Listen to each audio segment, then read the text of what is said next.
Today, Chuck and I are going to be welcoming a very special guest to our show, Miss Jeanette Monroe, and we're going to be chatting about the different ways you can use ISD out in the real world. Stick with us, we're coming right up. You have instructional design questions.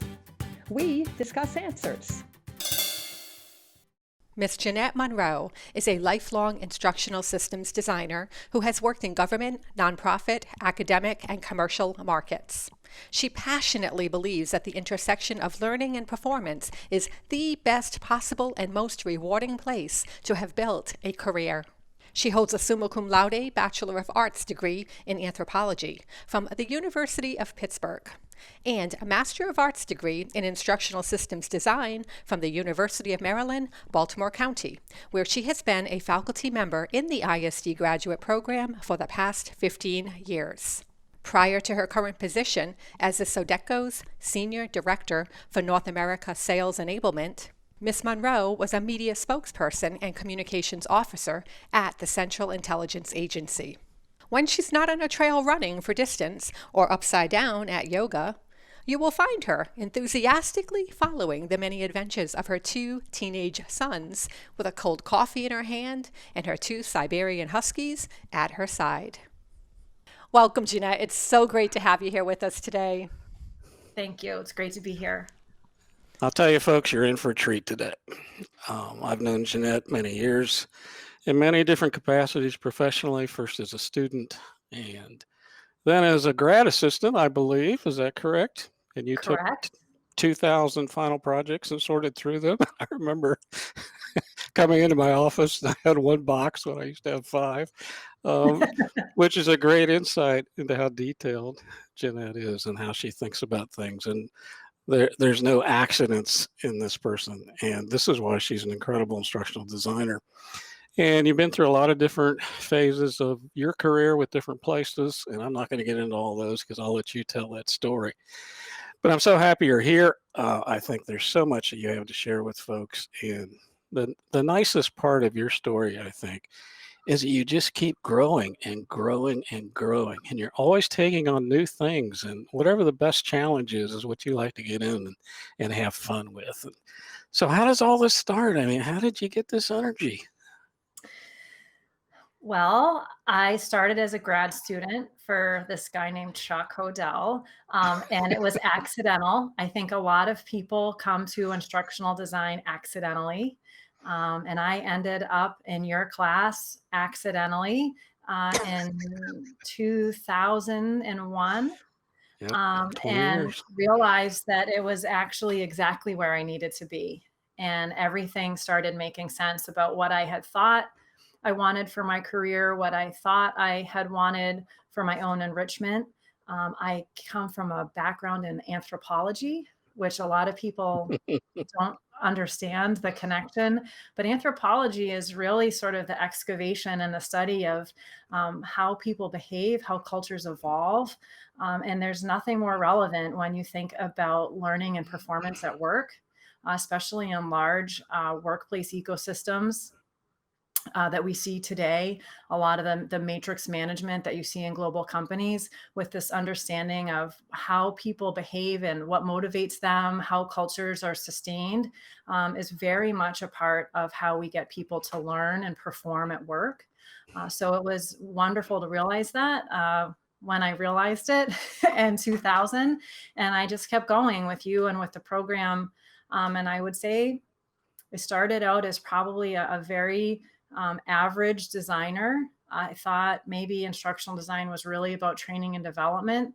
And as I grew in that career, a lot of that, Chuck, through you, working with labor unions, working with nonprofits, working with higher education, working with the government, working with for-profit.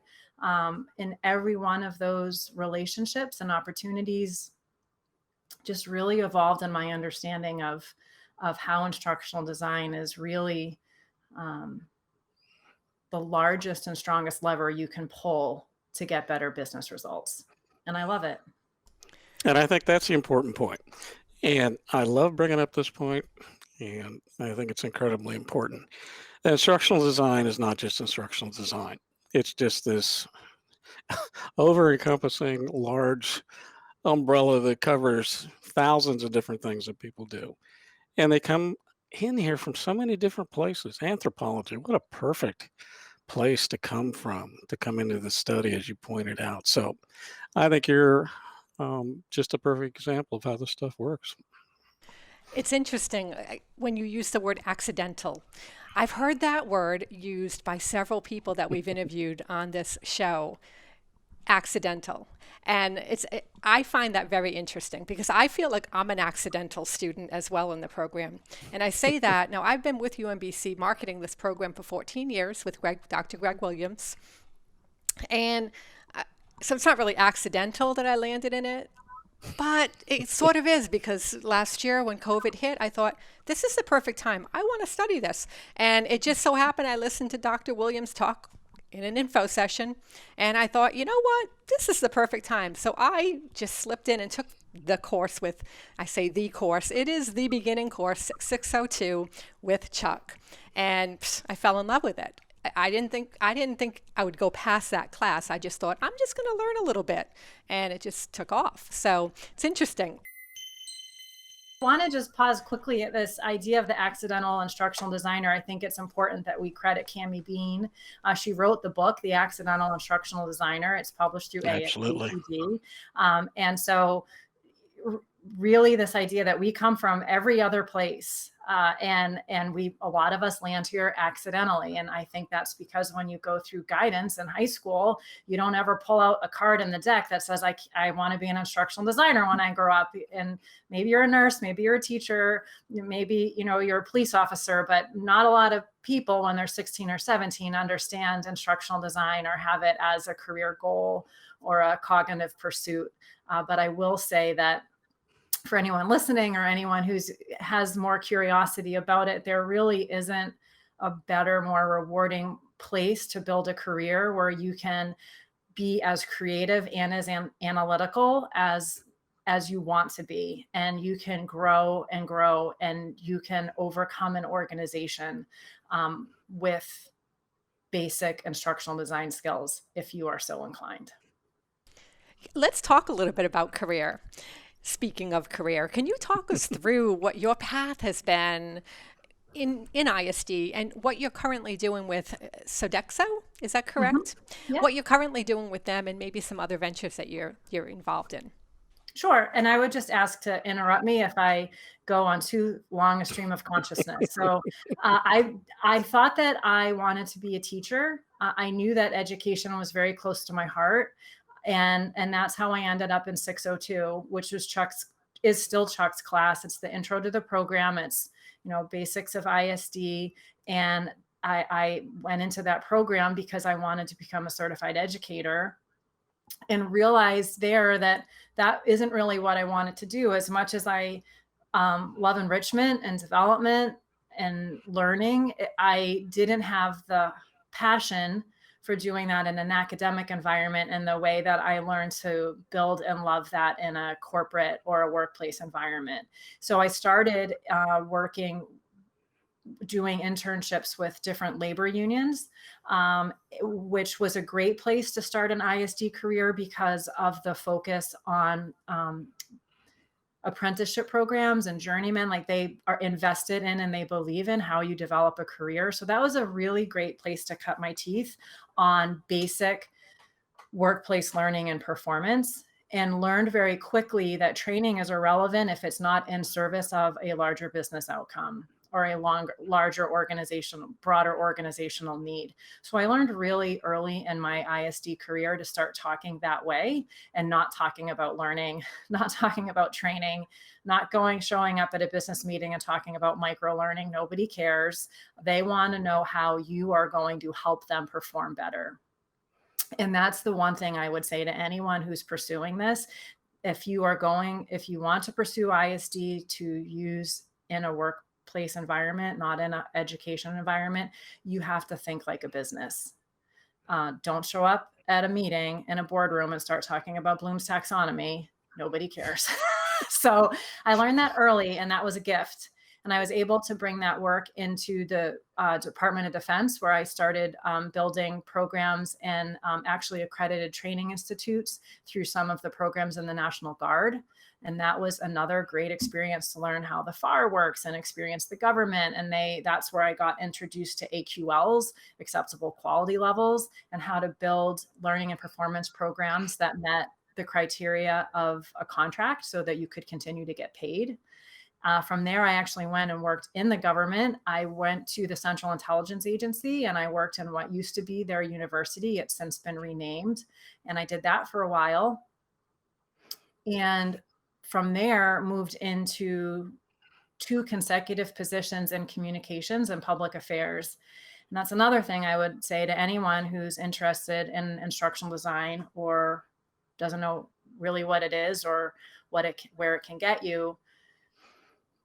If you are a good instructional designer, what you are going to be able to do better than anyone is communicate, because you can't teach people and you can't coach people and you can't help people improve if you can't communicate. So learning how to speak technically, learning how to inspire through storytelling, learning expository writing, learning clarity of speech, those are things that designers need to be able to do to be successful. And it translates into all kinds of other aspects of corporate work. So because I learned to do that, I don't like writing technical manuals, but I can also write speeches. So I learned that through ISD, and I expanded my career into public affairs through ISD. And then I left the government and I went to corporate America and work for a company, Denise, that you mentioned, called Sodexo. We're a global company. We're the 18th largest employer in the world. 18th largest employer in the world. We have a lot at stake, billions of dollars at stake. And I worked there and was asked to, a year ago, initiate and activate a sales enablement platform for all of North America. And that was something that the company didn't have anywhere in the world. We're looking for proof of concept here and building that capability in North America. And it's been great. And I took the job and I didn't even know what sales enablement was. So I was like, would you like me to lead this? Sure. So I have been doing that for over a year. And before I talk with you more about what I love about that, I'll just pause and give you a second. Well, I know Chuck is thinking this himself. Could you tell us what sales enablement is so that I have a general idea, but I want to make sure that I'm right with my general idea. And I feel like some of the viewers out there might not know what it is too. So it would be helpful to know what it is first. Sure. Well, if you ever want to take a job in sales enablement before you know what sales enablement even is, just give me a call. I wrote the book. So sales enablement is relatively new in terms of sort of a specialty or a place where you can build a career. And it is exactly what it sounds like. It's the enablement of everything that allows a revenue or a sales organization to perform. So it's not just training. A lot of times you hear, oh, we're a learning organization, or I work in learning and performance, or I work in training and development. And that's fine. But sales enablement is much more broadly encompassing. And that's why I believe that instructional systems design is a perfect companion to sales enablement, because you can't design instruction if you don't understand the system in which it exists. So you have to be able to design systematically, but you also need to be able to accommodate the organizational system that you're trying to improve. So when we look at enablement of a sales organization or a revenue system, we're looking at a tech stack, right? So you're looking at all the different pieces of technology underneath that. You're looking at the sales process. Like, how does business actually move through our company from a prospect to a lead, to an opportunity, to a client, to a retention? What are all of the interactions that happen along the way? So you have tech stack, you have the process, you have the system. How do we sell, or I should say methodology? How do we go to market? How do we talk about our offers, our services, our solutions? How do we understand our buyers, which is very similar to how do you understand your learner, right? How do you know what motivates them, what their pain points are, what you can solve for? So you have tech, You have system, you have methodology, you have incentive. How do we incent our sales teams? Do we have commission plans? Are they quota bearing?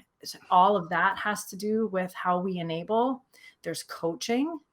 How do we coach for performance in specific aspects of the sales cycle?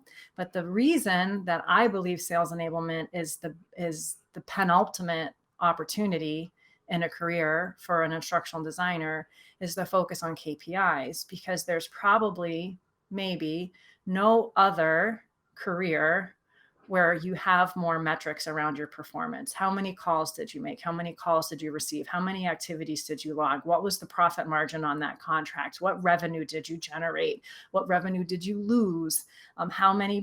What's your sales velocity, right? There's so many metrics. So when we look at performance improvement through design, you have immediate feedback on where you are and where you are not performing. And you can understand if you know how to think, you can understand very quickly where you need to intervene in the system to enable performance. So enablement can look like onboarding, it can look like training, it can look like performance support tools inside of a software system. It can look like coaching. It can look like an incentive plan. It can look like process improvement. So if you're looking for an opportunity to practice everything you know about design, about systems, and about instruction, it happens at sales enablement. Wow. That's all I Yeah, can I mean, say that's. because you just like opened my But other than mind. that, what is it all about? See, this is It's awesome, it's just right? another incredible example of how systems analysts, instructional designers, the way we train, the way we think, can evolve and migrate to any complicated field of study or endeavor. And Mhm. you're the perfect example of that with enablement. It's about systems. It's about this is here and that's there and how they interact and how do I make this more and that less. And that's what we do as instructional designers. And I think these Mhm. examples greater exemplify the fact that this is a science. Instructional design is a science because we can look at all these things and we can make these relationships very clear and what empowers and what doesn't. And even chaos theory fits perfectly here. So, Well, I was recently referred to as beautiful chaos. And not that I'm oh, beautiful, I can't really, but I that don't see where that came from. the chaos is beautiful. And in Yeah. any system, right? So we're a global company. We work in 8 different business segments, right? That's complicated. There's Mm-hmm. chaos. But if you can Yeah. make it beautiful, if you can make it Mm-hmm. brilliant, that's what a designer does. Well, if you can get all the butterflies in your organization to flap their wings at the same time, you will be number one, right? Just basic Yes. chaos theory. Basic It's chaos. perfect. Thank you so much for that example. Sure. I did want to pick up on one thing you said, Chuck, about how designers think. And I can't put too fine a point on this. You can build a great career in instructional design, writing storyboards or building in Captivate. I don't mean to say that that's not fulfilling. But Mm-hmm. if you are inclined as a designer, because you will get exposed to every aspect of an organization, because everybody wants training. So that's sort of your point of entry, right? Walk through that gate, get there because they ask for training. But if you start listening, you're going to get access to everything that's going on in an organization. And in my course in 603, we look at that. We look at performance gap analysis. We look at root cause analysis. We look at front end analysis, and we try to figure out everything we can understand about the system and then break that down to a set of findings and solutions so we can respond and help bring about some improvement in performance. And the simple process of doing that over and over again is going to teach you how to think better than 95% of the people you work with, simply because you have the opportunity. And being able to think and to think well is an absolute competitive advantage in a career. And I've been an instructional designer by title. I work in sales enablement by function, but I cannot tell you the number of times people call me and say, I just want to hear what you think about this. I'd like to understand how you would think about this, simply because through design and through performance improvement, I've been able to demonstrate that I can think differently, unbiased, thoughtfully, carefully, patiently, thoroughly about a problem and drive that to solutions where other people don't have that privilege. So I would say if you're looking to grow a career in ISD, take every opportunity you can to become a better thinker because it's the best competitive advantage you can have. And I think it's important that they do things like you do too, is don't stay in one particular area. Branch out, take on new challenges, new organizations, new things that are out there. You can certainly have a great career and stay in one organization and design the same series of programs and courses and do that exceptionally well. But I found that people like you really get ahead because what they're doing is they reach out for the next challenge. And the basic skill set is there. You're a systems analyst and you're able to do this. You don't have the functional fixedness that most people have, the thinking that the walls around them are fixed and we can't really see over them. And I know that you think the same way I do is I don't see a wall. I see through the wall. What's Right. on the other side? What Mhm. wall? Tell That's me right. what's going on with all this. Show me this relationship. Tell me why this didn't work and why this does work. And Mhm. that's instructional design when we apply it to course development, but it's systems thinking when we apply it to the larger world of what we do. And I've always thought of myself as a systems analyst, sometimes before instructional design, because people that think this way end up in a C-suite or starting their own companies or doing great things. And they may never design a course again, but that's how they think. And that's so important. Exactly. It seems like Exactly. embracing that chaos that we're talking about is Yeah. really the key to really enjoying a career where you are Mhm. digging deeper and you're not afraid to go through those walls and see beyond those walls. And Bring them to on. right, Yeah. because until you actually do that and break through those walls and see the things that might be uncomfortable to see, and because you know that it's chaos and you're going to have to deal with that, but until you actually do that, how can you really grow as a person or help grow an organization and get that organization past the obstacles that have kept them sort of grounded in that in the Mhm. issues that they have? You've really opened my mind, Jeanette, to a different aspect of ISD. And I will tell you, it got me really excited when I was listening to you talk about all the different aspects that you deal with through that lens of ISD, because I feel like I keep learning so much from interviewing so many different people on this show. And that's one great advantage of this is because I'm new to this whole ISD world and I'm seeing different ways to apply it in the world. And I've been in marketing for 14 years and I love when you brought up KPIs and all of that kind of stuff and thinking critically and not being afraid to go beyond the boundaries of where you actually think solutions are. And maybe they're actually further away than you think they are. And you need to stretch to get there. And that just spoke to a part of my soul, if you will, because it's so important to think critically, and I'm learning that. And it's having those critical conversations with people who love having critical conversations as well. Mhm. There's nothing like it. I would say that most people call the training department when something has gone wrong, right? So, at a very, rudimentary level, you're going to find most of your instructional designers in the training department or the learning and performance department or whatever you call it. And you typically call over there because something's gone wrong and you want to fix it and you think training is how we're going to fix it. So when you are just by default, probability is you're getting called on to help come fix something or make something better, right? People don't double down and call the training team when everything's going great.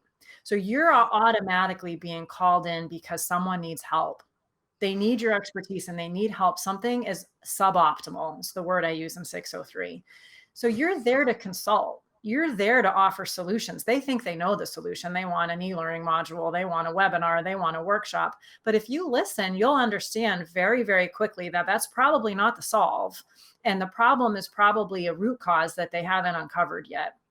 So by the very nature of being there, you have something to offer and you have less at risk because you're not the operator, you're not the leader. So you're immediately there as a consultant. You're immediately there as a trusted business partner simply because they called you.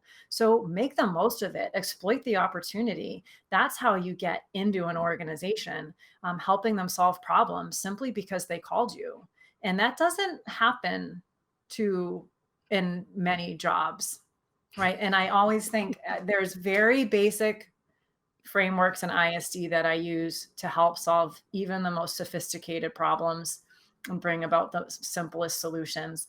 I think about the 5 moments of learning need, right? And one of those is when something goes wrong or when things change. You can have a tremendous impact on an organization because something's gone wrong and you can help fix it. Well, it's so true when you say they never start with us. And how many times on the show, Denise, have I said I get parachuted into complete disasters Mhm. because they've run out of other people to talk to? And I love it. Give me the biggest mess you got. Mess it up some more if you want to. I mean, it doesn't bother me. Make it worse. Well, I'm going to Make fix it it because I'm going to, if you give me the authority and you give me the tools, I'll fix whatever we got, whether it's a training course or new managers or a new way to organize the business or the organization. There's always an answer there, and a systems analyst will find that solution for you. So instructional design, yeah, we're ISDers and we're all that stuff, but you're exactly right. Institutionally, we're more the help desk or or the friend in need or whatever you want to do to label it. But it's just so important. And I think more people realize that and feel comfortable with that. We're just kind of your silent partner. We're here to make Mhm. it, we're here to make everything better. And we can Yep. do that in most cases. If everybody's willing to do it, we can make things better. Absolutely. Yep. And you can show up to that opportunity as a training designer, or you can show up to that opportunity as a performance consultant. And Yep. it's a tremendous difference in Same where your thing. career Yeah. goes. Yeah. Yeah. Can you talk to us a little bit about your experience with the North America Sales Academy and what ISD frameworks you used to build that academy? Mhm. I can. So part of the position that I'm currently in, leading sales enablement for North America, involved standing up a sales academy, an actual academy. And my vision for that academy is that within 2 to 3 years, we're actually fully accredited. And we're not there yet because we just initiated this year. But the idea is that from your first day enroll to your last day enroll, any position related to revenue comes to Sales Academy for all of their enablement. So whether that's onboarding, optimization, which I use broadly to include anything related to performance improvement. So that could be job aids, that could be training, that could be web anything, to coaching, right? So anything you need to enable your performance, you will get through Sales Academy. And when I went to build that, I actually mentioned it previously. I had in my mind the basic framework of the 5 moments of learning need. When people need to access learning or support to perform better, typically occurs at 5 moments across a career. And so I had that in my mind, like, when is this? When they're learning for the first time, when they're trying to apply, when they're trying to retrieve, when things have changed, or when something goes wrong. We need to be there, and we need to have a sophisticated, accessible set of resources for those people. That could be a year-long coaching intervention, one-on-one. That could be a PDF that they need to draw down off of a curated catalog, content library. But we need to understand that, and we also need to be able to position that inside the system of performance. So we have we call it a growth engine. It has 10 components to it, right? There's 10 big events inside of our sales process. And each one of those includes different people, different relationships, internal and external, different tech stack, different talking points, right? The whole conversation can pivot once you get to one point in the growth engine. So we needed to understand the way the work is intended to get done. And that had never been scripted. So we actually started by doing an end-to-end, what we would call an ISD task analysis, to say this is how the way work gets done, so that then we could go in underneath it and lay in all of the performance support. Now, of course, we haven't been able to do all of that yet. We know where we need to go, but it was basic mapping, right? So this is a version of a design plan, right? But it's not a design of a course or a curriculum. It's the design of an entire system and the performance support enablement underneath it. So those were two that I had in mind. And also, maybe a derivative of the design plan was an ABCD objective. And really understanding at every point, every event in our sales engine, the behaviors that are occurring, and not just the behaviors, but who's performing them, all of the conditions that need to be provided for them to perform them well, and how we're measuring that, and then mapping those degree statements and that measurement out to the KPIs of the business. Right. And so I wasn't writing learning objectives. I built an entire academy, but that using that model of understanding who's learning, what's the behavior, what conditions do I need to provide and or set, and how do I measure it? And that's just not a way that most people think about organizational design. And it was Yeah. awesome. Wow. Well, that's it. Yeah. I mean, imagine that behavioral objectives have a larger purpose. Yeah. That's the biggest secret in ISD, right? Everybody complains about writing objectives, but it's not about writing them. It's about knowing what to put in them. And if you do Mhm. that, you don't even have to write them. It's just about doing your Right. research and getting that information. So that's perfect. So let me ask you this. I'm a brand new instructional designer, and I can't even spell ISD at this point. What's your advice to me to get my career going and to get off on a good trajectory?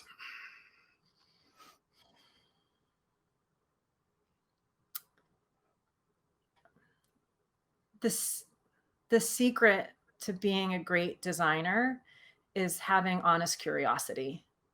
Hmm. And if you can be genuinely curious about a situation, about a problem, a, a relationship, if you can be genuinely curious, you can be a great designer.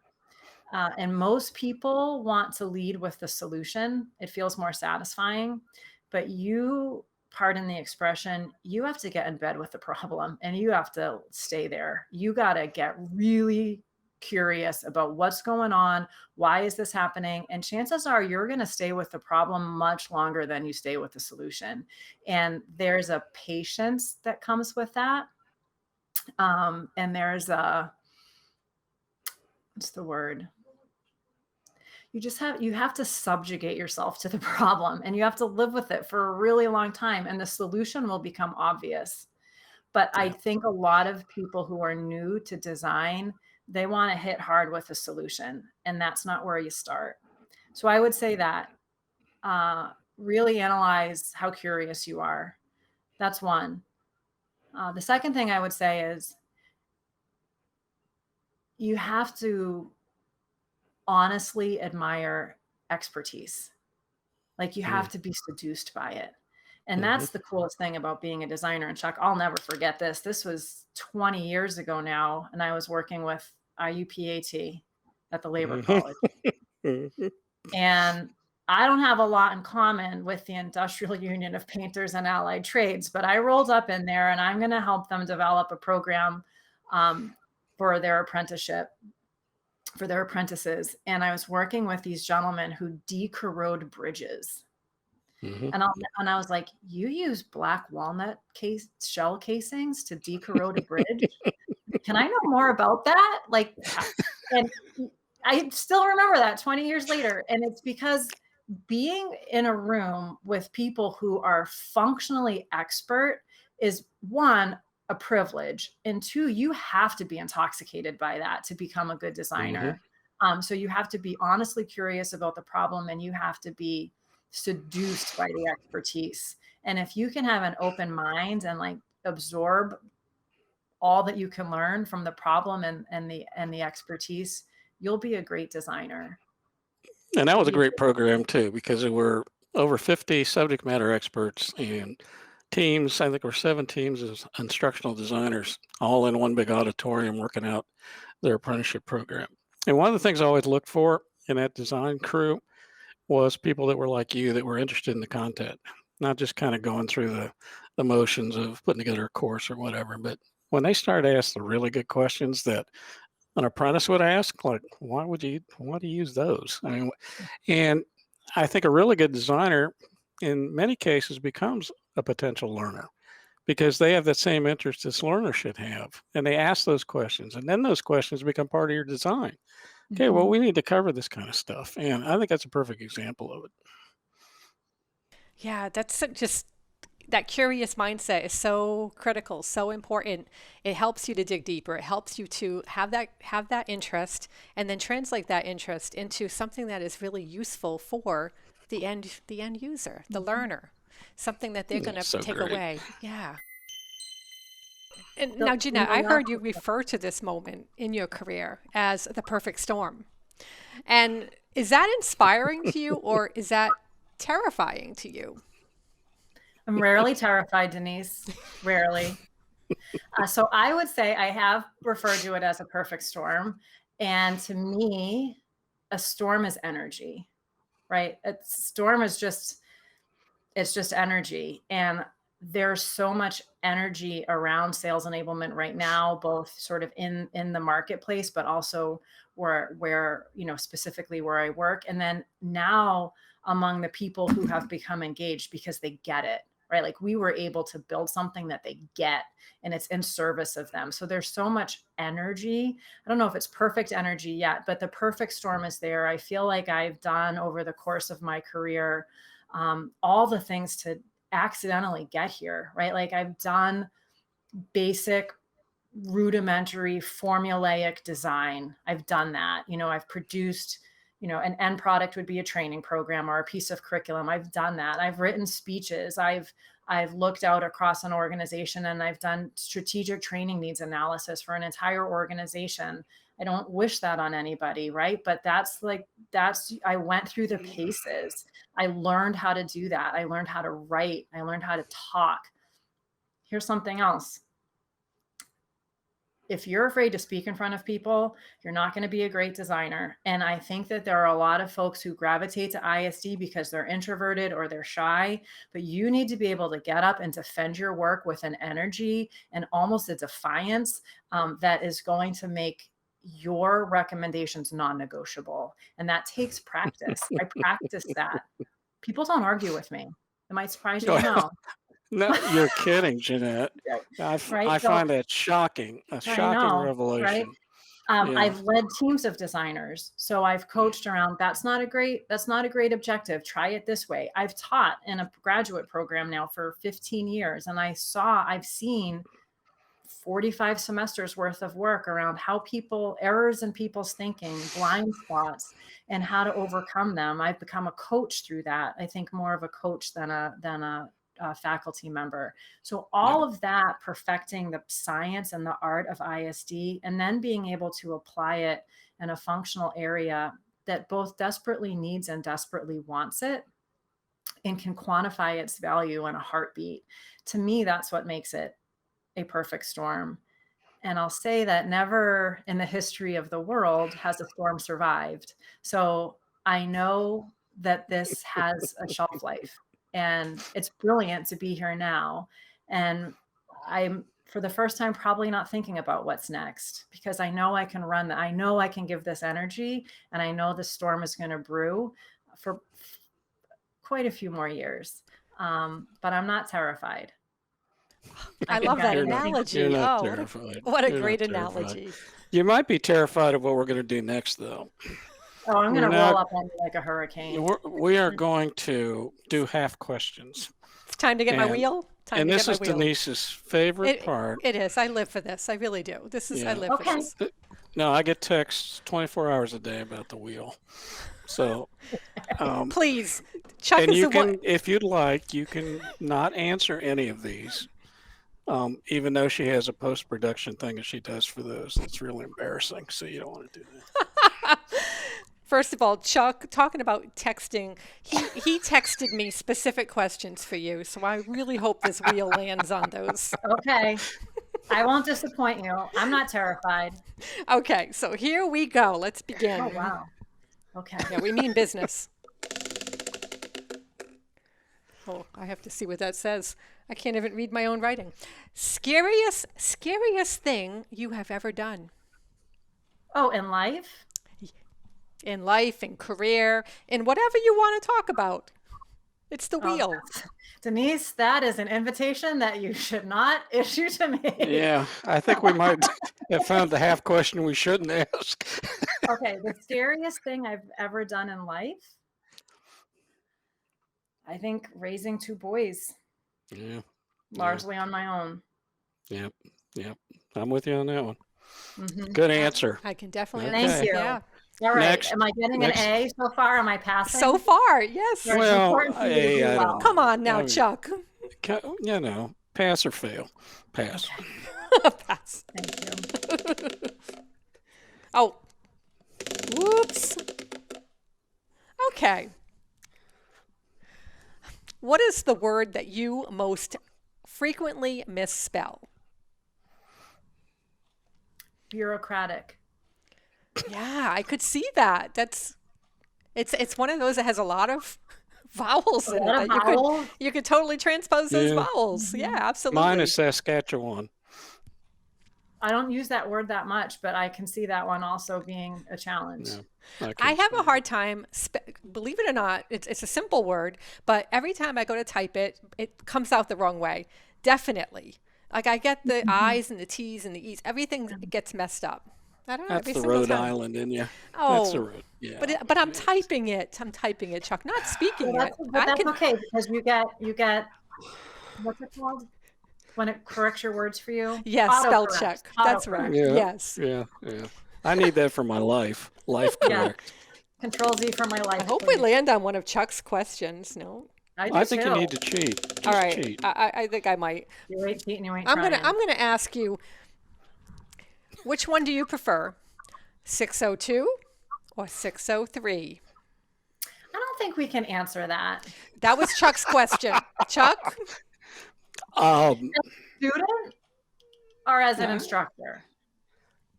Whatever context you want I for think, it. to be honest, I would, and this isn't kissing up at all, 602. Because 603 is 12 weeks of analysis. And even though I designed that course and I teach it, it's not fun. So that's trickier. next summer, you're telling me next summer when I take that next course, summer. So Denise, next 12 weeks. Next old. summer is not because going to be then it's only fun. 10 weeks of analysis. It's a lot. Okay, there's one more question you have to answer. Okay. Just one? I'm Yeah. loving this. Okay. It's two-step or disco. All right, good. So you here we go. Two-step or disco? Which Two-step. one? Which Get one? out my boots. Two-step all day Two-step. long. All day long? Disco. Disco. That Disco? I love disco. Disco. Staying but alive. Saturday Night two-step? Fever. Find yourself a cowboy. Put your boots on. You'll That's never fun, guess too. why I wanted to ask you that question, would you? I don't know. Yes, you did. He knows me too well. He knows me too well. Is that it? I thought the questions were fun. No more Well, we questions? got more. That was only We can do a 6 of them, random you know. one. Let's just see where it lands. One more. One more. We're going on like Two-step. 4.5 questions. Okay. What is your favorite color? Oh, purple. Ah. Mm-hmm. Is it really? I wouldn't have guessed that. Is it Okay. because you're a Ravens fan? Does Oh, that have no. anything to do with it? No, I'm not a Ravens fan. My son is a Ravens fan. I'm a Patriots fan. Patriots. New England, Yeah. really? Are you Yeah. from like I'm from Beverly, Massachusetts. I'm from Lincoln, Rhode Island. I heard you say Rhode Island. Yes. I heard it in your accent right away. I don't hear your accent. How come? How Well, come that's you because I I've been- Took practiced. 602. I have been trying so hard to eliminate my accent. Well, not eliminate it because I'm very proud of my accent, but just to kind of speak with that general American dialect. I even have a voice Boring. coach, and Forget Chuck it. laughs at me Forget whenever it. I say that. He's like, Forget "It ain't it. working." No, Just you leave be it you. You're alone. very It's. just I of it. love your accent. I think it's great. I like it too. Yeah.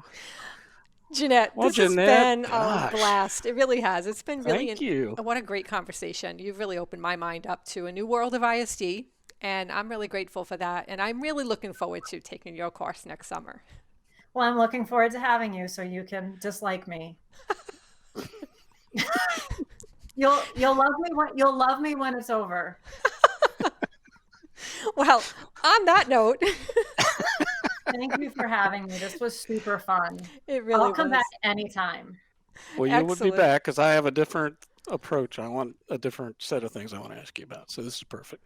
Thank you so Okay. much. Yes, Thank thank you, you. Thank everybody. you everyone for listening, for tuning in, and please subscribe if you want to learn ways to become a better instructional designer. Thank you so much for tuning in. Until next time, have a great day. Happy Thank you. learning.